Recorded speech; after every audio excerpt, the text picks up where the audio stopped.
Good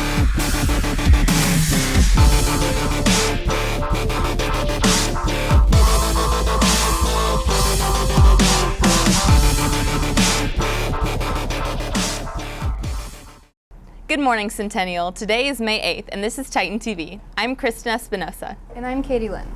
With summer coming up so quickly, I'm sure many of us are wondering how to make the most of it. Kirsten took a look at how Coach Jackson spends his summers.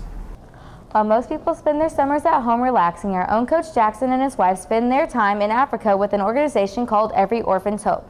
I sat down with Coach Jackson to learn more about it. The organization Every Orphan's Hope is a nonprofit that does orphan care in Zambia, and specifically they take a widow from the community and they make her the mama of 8 orphans, and they live in a home together. Some special things that we do to interact with the children is basketball, tons of soccer. I'll teach them some wrestling moves, we'll do Bible studies, we'll do math homework. Hanging out with these kids, Jacob specifically had no parents. They basically just found him on the streets. And when I got there, he had only been in the camp for 2 weeks, or in the orphanage for 2 weeks, and then you just see him get loved on. He's in a home, he's happy, he's got brothers, he's got sisters, he's got a mama. Seeing him just light up that's one of my most favorite memories. I get an opportunity to go see different cultures and to help out people who are less fortunate. That always just giving back feels good, and the kids just get a friend and a buddy, and for me, I hope I can just be a friend to them and a mentor. We've been a part of the organization for 4 years now, and I would encourage this organization, any organization that gets you out of your comfort level. 8 years ago, I would have been very scared to go to Africa or something like that, and just had a blast doing it. Anytime you get out of your comfort zone, go to downtown Dallas, go help out at a food bank. Always good to get a different perspective on life and to see where different people come from. Many new attractions are popping up in Frisco, and one of them is a gaming museum. Andrew has more on this exciting new addition to Frisco. The Video Game History Museum has been approved for Frisco. The location will be in the same building as the Discovery Center on the Dallas Parkway. This museum displays older, classical games, such as Pong by Atari, seen here, and timelines of gaming history. We asked a teacher of her experiences with these games. The original consoles were more of a very straightforward point, play, plug in.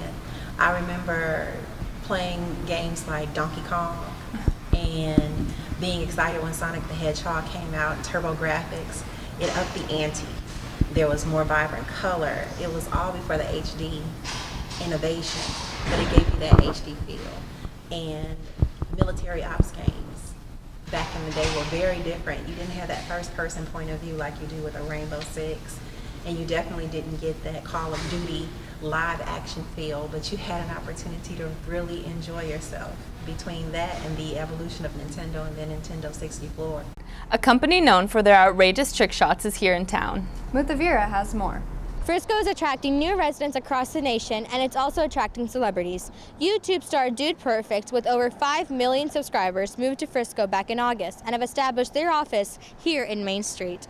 These 5 best friends and their panda do crazy stunts and tricks and have attracted over 480 million views, and their popularity is still growing.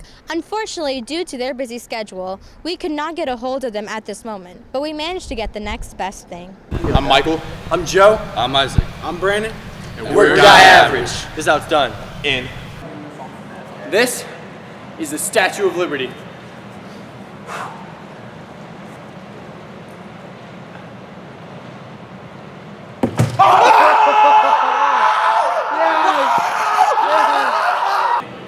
And this one we call the Trash Man.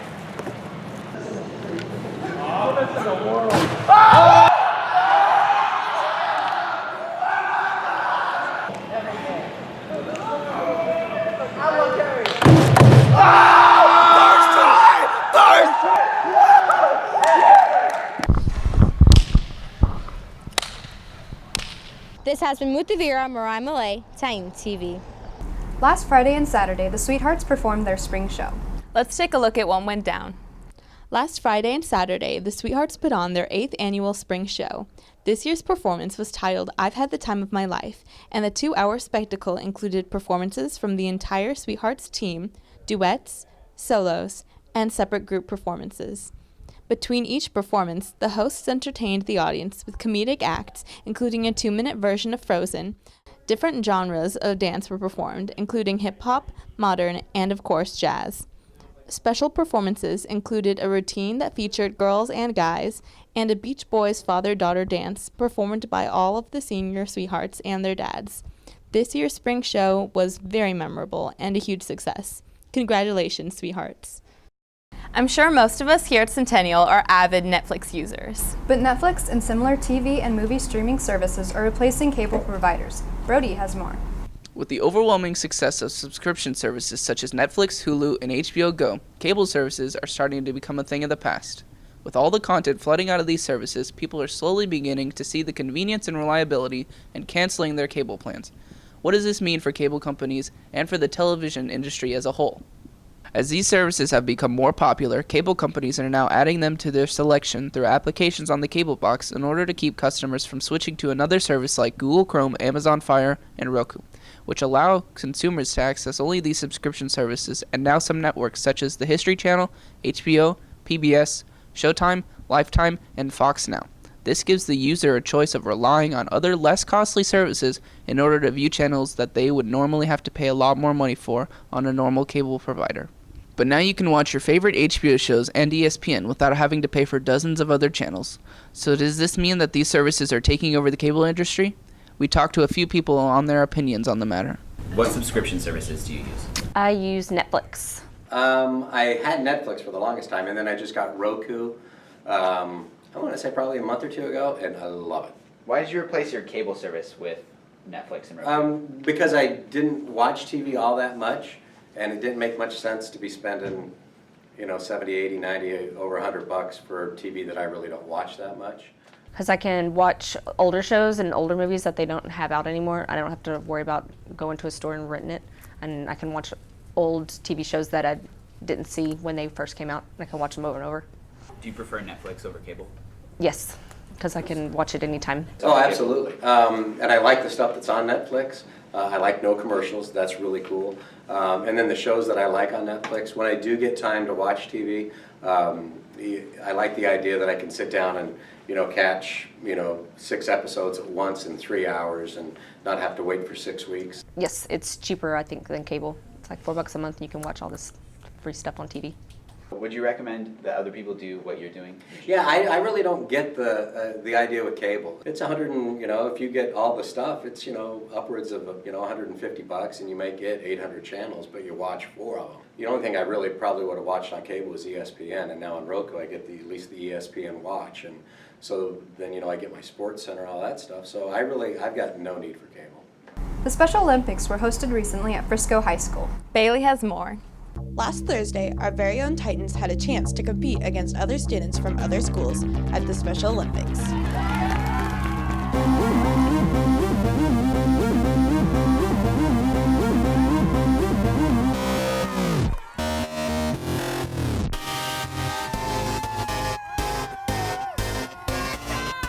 It was hosted at Frisco High School and consisted of track and field events. Each student won 2 medals due to their hard work. Way to go, Titans!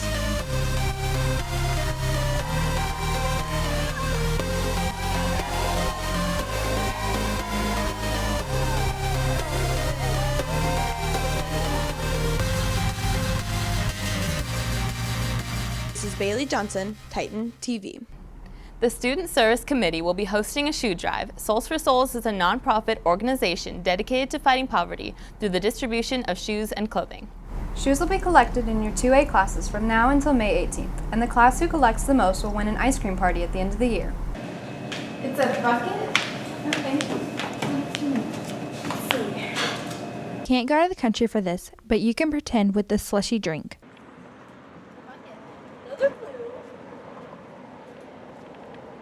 Go to where the cows can't spell. There you will find your next tell.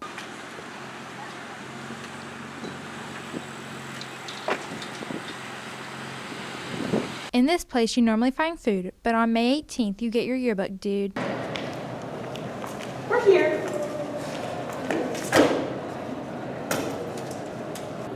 You're at the right place, but on the wrong date. Bring your ID beginning at lunch. Yearbooks will be available for pickup on the concession stand beginning on May 18th from lunch to 4:30, Tuesday 8 to 9 a.m., and lunch to 4:30, and also Wednesday lunch to 4:30. If you have any questions, go ask Ms. Klein. Students, as the end of the 2014-2015 school year approaches, please remember to retrieve any important information from your H drive. Every student's H drive will be cleared on the first day of summer, so make sure to do it soon. Seniors and those leaving Frisco ISD, make sure to get any important information off of your school emails before the summer, because those will be cleared as well. Hey Titans, this is Abby with your sports update. Our baseball team took on the Colony last Friday in the final district game of the year, beating them 7-5. With the win, it improved the Titan district record to 9-7. The Titans will take on Prosper tonight at Allen at 7:30 in the baseball UIL by-district game. Come out and support your Titans in the first playoff game of the season. Softball also played great last Friday in their first playoff game facing off against Wiley, and unfortunately was not able to pull out a win, losing 5-1. No matter, congratulations to softball on a great season. And that's all for your sports update, Titans. Hey Titans, recently our Centennial Track 4x1 relay team has competed in districts and area meets. Last Friday they competed in the regional meet at University of Texas in Arlington. Jalen Williams, Frank Ohabar, Brandon Anderson, and Riley Tejada are the first 4x1 relay team to go to regionals in Titan history. We interviewed the team to see how the season went. With the 5 guys that are left, we took 5 guys to the area meet, and it's the first time all 5 were able to go on to the regional meet this week. And there's been a lot of good success up to this point with everybody else on the team that's contributed at the district meet. And so it's been a very productive and good year, and we're excited about the future and what's ahead. It feels great, all the hard work paying off. And me and my teammates, we've been working all year for this, so we're excited. Going to regionals is a big deal. I mean, last year we didn't even make it at district, so, We all met up at the track and we all just pushed ourselves, 2 juniors and a freshman, and the senior pushed us really hard, Brandon. We switched up the process, I guess, The team chemistry was good. Everything just fell into place. This has been Aaliyah Makahillis, Titan TV. That's it for this week's edition of Titan TV. Have a great weekend, Titans.